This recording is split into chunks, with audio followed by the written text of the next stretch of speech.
If you're about ready to retire, you have to reduce your risk. I cannot stress this enough, man. You have to. That's what I tell my clients. Accumulation is a young man's game. Preservation is a retiree's game. That doesn't mean you can't still strive to get some growth, but accumulation for accumulation's sake, that's not what we're trying to do here. And I'll prove it to you in just a second. I cannot stress this enough. You've got to take some risk off the table. So I'm working on my book, The Reverse RMD, and I don't know what I'm going to title it yet, but Reverse RMD, and I just got binders full of women. Did I say that? Oh, no. I got binders full of data in here and just going over, I like to keep a calculator, my pen, and a notepad and do stuff. That's what I like to do. Can you all see that? Data. It's I won't say it's fun, but it is kind of fun. It's like my own little research. I actually like to research. The writing part is like, damn. It's not the writing, it's the editing. It sucks, dude. I hate editing. But anyway, it doesn't matter. So I'm sitting there, and so I'm running my numbers, and oh, hello. You want to come on up? Look what I got up there. Watch this. You guys want to see something funny? I guess. No. Come on. Oh. He loves to steal like napkins. He's like a shark. He comes like, rawr! You're like, dude. Here comes Pablo. Okay. Anyway, so I'm working on my reverse RMD book, and the premise again was to take a certain amount of money off the table, let's say 10% of your portfolio off the table the first year, and reduce it by X amount each and every year thereafter. Hi, baby. And what would that be? Stability. Would you run out of money or something like that? It's reverse RMD, because the RMD is you're taking 3.6 the first year, 3.8 the second year, 4, and so on. So the RMD, you're starting way down here. My reverse RMD strategy is the exact opposite, is that you're starting way up here, and then they'll cross at some point. And the premise of this is based on the older you get, the less you spend. And I completely think that's valid, true. And I think, as I say in my book at the very beginning, just ask your own parents or grandparents. I can almost guarantee the vast majority will say, yeah, I don't even spend my RMDs. Social Security covers all my stuff. Not everybody, but the vast majority. Anyway, so that's what I'm working on here. So I'm trying to come up with a scenario. So I'm using Daniel Kuhlebert's spreadsheet, 55e.co, his bucket spreadsheet, where you can devise your own RMDs based on historical specific investments, which I like. Not just bonds and stocks, S&P 500, but specific investments, which is pretty cool.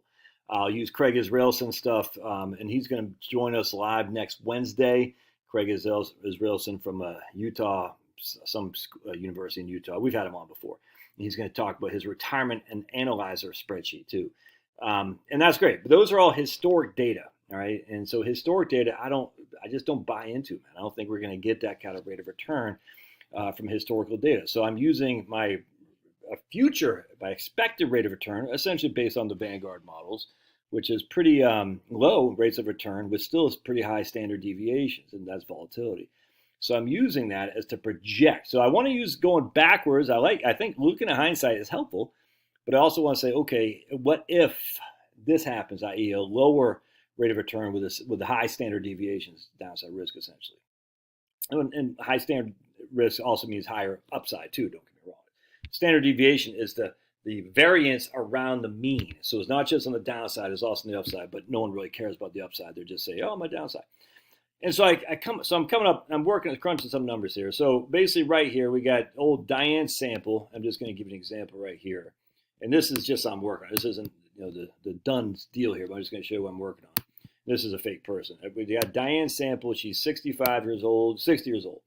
And if you can have her live until she's 88, so 28 years, we can do 90, we can do whatever we want. So we're going to have her live until she's 88 years old. 28 years in retirement. No social. We don't care about Social Security. We don't care about anything. All we care about is, can her portfolio last a certain amount of years, given the amount we're pulling out. All right, that's all we care about. Given how she invested, the amount we're pulling out, can her portfolio last? Everyone said, what about healthcare? That has nothing to do with this.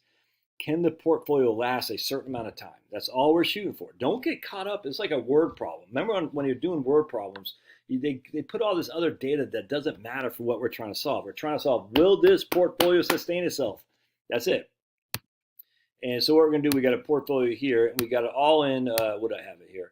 $500,000. All right, so we're going to have $500,000, and we're going to take 7.5% the first year. Yeah, 7.5% the first year, and we're going to reduce that by 5% a year. Now, people say that's a lot of money. It's just, I'll show you here in just not that much. And again, this is just a scenario I'm running with. All right, and we're going to do that for 5 years. Then in 10 years, and after 5 years, she'll go back to basically a 5% distribution amount, and we'll inflate that at 1%. Again, I'm just setting this up. It doesn't mean that I'm done here. So just hang tight. So we're going to go over here. We're going to hit retirement, and we're going to say, well, actually, we got to show her investments. So we got a 60-40 portfolio with a 6.4% annual rate of return, expected rate of return, and a 10.2% a standard deviation. All right, so that means on any given year, she could lose this at 12, 18, 30. She could, what's that? She could be up 12, 18, 30, 48. Is that what I'm saying? Yeah, about 48 and down. Oh, let me figure this out. 1 second. I got to get my head split up oil. It has nothing to do with the standard. So all we care about, we're going to say a 6% median rate of return, plus or minus 30%. All right, so in this case, she could be up 36% or down 24%. All right, on any given year. That's what we're saying here. Hope that makes sense. So that's how you figure out standard deviation. What's the downside risk? Or a downside risk in this regard is 24%, which is quite high, identical to what we had in 2008. All right, so now we're going to go hit retirement, and we're going to look at cash flows. And check this out. We're going to see cash flows, and I'll show you exactly what it looks like from a cash flow perspective. And you're going to see her first year, she's taking 37.5. She got to pay some taxes, so 37,661.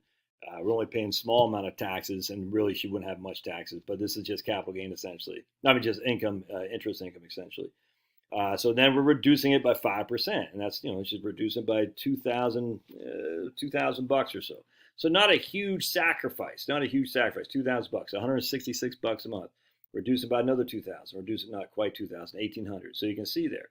So she's starting off at 7.5%, reducing by 5% a year, 5% a year, 5% a year, 5% a year. And then she's going down to essentially she's got 23,000 on a portfolio at that point that would be worth 2,030. She's about a 4 point. What is that? Let me just do that here. 2,000. She's taken 23,000 divided by 494. So in that case, she's taken basically 4.5% a year. So that's what we're doing there. And then that amount that she's taking out will be adjusted each and every year with a small inflation, just 1%. Again, I'm just using this as a scenario.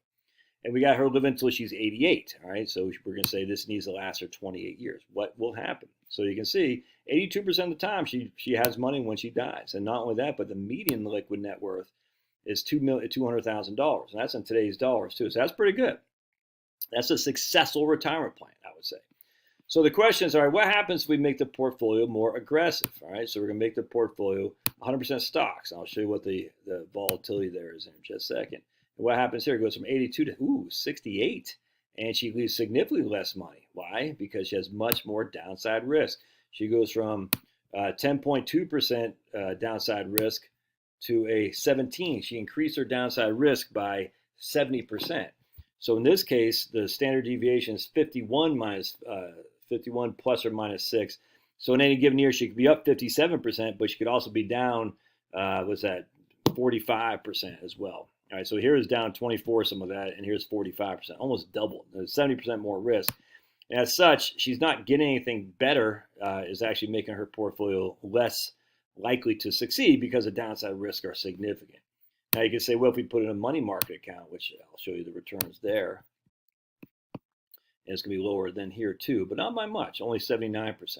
And so a money market account, you'll see right here, it only gives us a rate of return of 5 in the money market with a standard deviation of 2. So very little volatility.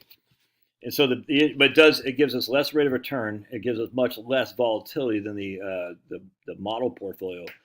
But the rate of return and the volatility, while they're less, did take some of the success off the portfolio, but still not that much, not compared to stocks. We can manipulate these numbers all day long. I'm telling you, I had the same expected rate of return for 100% stocks as I did for a 60-40 portfolio. All I'm trying to show is the downside risk. The downside risk is what you got to concern yourself with. Preservation doesn't mean you put it all in cash, but just because we still have to get some growth. Don't get me wrong. But it just means, man, it's worth its weight in gold as you're a newly retired person. You've got to protect the downside. The days of allowing yourself to deal with a market fall of 2000, 2001 to Q1 2003, October 2007 to March 9th of 2009, Q4 2018, Q1 of 2020, 2022, you can't. You got to watch that. All right. Love your thoughts. Don't forget to just smash, just hammer the like button. Hammer it. Hammerhead. Boom. Hammer that like button. Get angry at the like button. God bless.